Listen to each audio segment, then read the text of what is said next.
2 gange 45 minutter er slut, og en lang arbejdsdag lakker mod enden. Men det er snart mange timer siden, den begyndte. Fredag eftermiddag midt på I45. Tog hjem fra 1:15. Er Ken Hansen på vej til Superliga-kamp mellem FC Midtjylland og FC København. Jeg kan ikke køre 3,5 timer uden at få noget at spise. Nu er jeg blevet lidt overtroisk med det, så nu bliver jeg nødt. Altså, jeg tror, hvis ikke jeg spiser pasta, så er jeg sikker på, at jeg overser 4 straffespark i aften. Og det nytter jo ikke noget, at jeg står i midtercirklen og ligner ham, der kunne have kørt spillerbussen helt forpustet. Jeg skal jo kunne være i lige så god form som dem.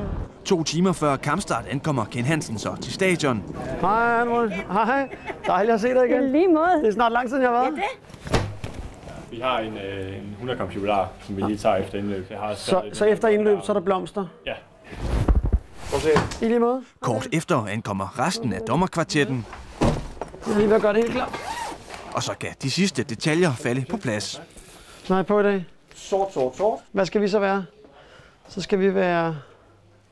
Vi kan være gule, for eksempel, ikke? Skal vi gå ud og kigge på banen, mens vi vil godt mod? Her bliver dommerne briefet af dagens tv-hold. Ja, så der er ikke nogen grund til at... Og for at tjekke på de tekniske detaljer. Derefter er der briefing om dagens kamp. Der er masser af meldinger, så skal jeg nok tage den endelige beslutning. Santin starter ude. Okidoki, er der andet, vi skal tale om? Skal vi så ikke klæde om og gøre os klar? Godt en halv time før kampstart begynder opvarmningen så. Og kort efter klokken 19 er der kick-off. Det er svært at være dommer. Ligesom vi laver fejl, laver han jo også fejl, men jeg synes ikke, der var nogen graverende fejl fra hans side i dag, så det var da en godkendt indsats af Ken. Der vil jo altid være situationer i løbet af kampen, som man ikke er enig med dommeren i.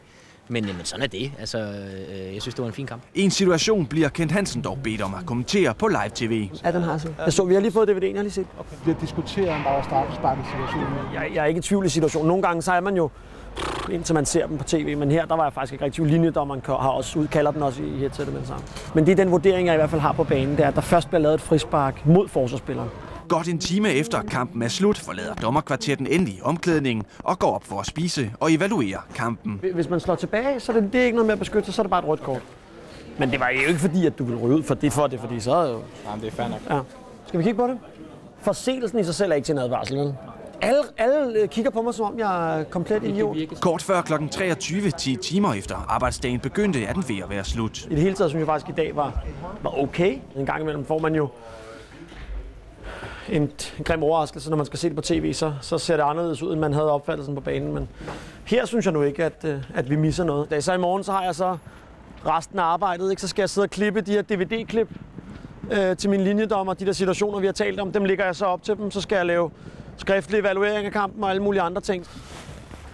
Godt, tak for det, Lars. Ja.